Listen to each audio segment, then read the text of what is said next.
Hello সবাইকে, আমার আজ মিহির আরও একটা নতুন ভিডিওতে তোমাদের অনেক অনেক স্বাগত। আজকে আমার কিউটি পায়ের 5 মান্থ বার্থডে। কীভাবে যে দেখতে দেখতে 5টা মাস হয়ে গেল না, এখনও ভাবলে অবাক লাগে। কিন্তু না, আমার কিউটি পায়ের 5 মাস বয়স হয়ে গেছে। সকালবেলা তো ঘুম থেকে উঠে গেছে, তারপরে বিছানা পরিষ্কার করে, আগে না ওর বিছানাটাকে আমি করে নিই, তারপরে ওকে স্নান দান করিয়ে রেডি করিয়ে দিয়েছিলাম, একটু ঘুমও পাড়িয়ে দিয়েছিলাম। কিন্তু 5 মিনিটের মধ্যে আমার মেয়ে উঠে গেছে।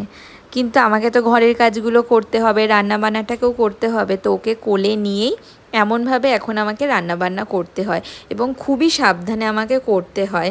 তো যতটা না করলেই নয়, ঠিক ততটাই আমি রান্নাটা করি। তারপরে মাছটা তো বসিয়ে দিয়ে ওকে নিয়ে একটুখানি ঘরে আসলাম, তারপরে একটু ঘুম পাড়ানোর চেষ্টা করলাম। তো ঘুমিয়েছিল 1 ঘন্টা মতো, ততক্ষণে আমি ওর জামা কাপড় সমস্ত কিছু কেচে মেলে দিয়েছি। তারপরে লাঞ্চ সেরে মা মেয়ে দুইজন অনেকক্ষণ ঘুম দিয়েছিলাম। ঘুম থেকে উঠে গেছে, আর ও দেখো উঠেই আমাকে দেখা তো মিষ্টি করে হাসছিল না। তারপর পাপা ডিউটিতে আসার পর মেয়ে শুরু হলো এখন পাপার সাথে দুষ্টুমি।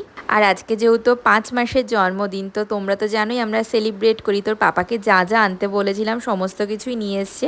এখানে ওকে রেডি করিয়ে দিয়েছি, আর ওর পাপাকে বলেছিলাম ফুল আনতে, ওই সুন্দর রঙ্গন ফুলগুলো নিয়ে এসছে। এটা দিয়েই 5 লিখেছি। এইদিকে কিউটি পাইটাকেও রেডি করিয়ে দিয়েছে, আর এটা হচ্ছে আমাদের ফাইনাল লুক। আমাদের কিউটি পাইটাকে কেমন লাগছে অবশ্যই জানিও। তারপরে আমরাও রেডি হয়ে গেছি ওর সাথে কেক কাটবো বলে। আর এভাবেই ওর বার্থডেটা আমরা প্রত্যেক মাসে সেলিব্রেট করি, খুব মজাও হয়, ভালোও লাগে। আর দেখেছো আমার কিউটি পাই কী খুশি, ওর এই মিষ্টি হাসিটা দেখলে না আমাদের সারা দিনটা ভালো হয়ে যায়। তো কেমন লাগলো অবশ্যই জানিও।